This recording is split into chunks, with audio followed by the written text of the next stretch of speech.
वारकऱ्यांच्या साहित्यावर चोरट्यांचा डल्ला, 1.5 लाख रुपयांचा मुद्देमाल लंपास, मालगावजवळ लूटमार.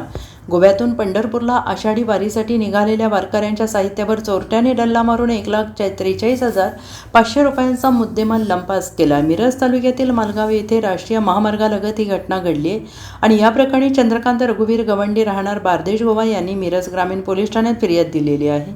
गोव्यातील पेरण येथील श्री संत ज्ञानेश्वर तुकाराम वारकरी मंडळाचे वारकरी आषाढी वारीसाठी पंढरपूरकडे निघाले होते.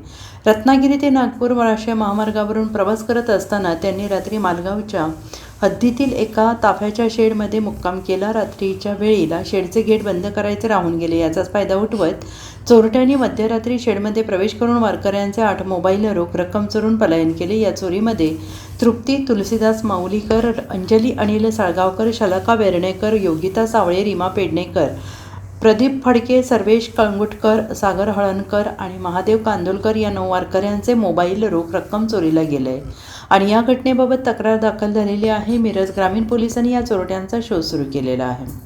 Bureau report, SBN Marathi, Pandharpur.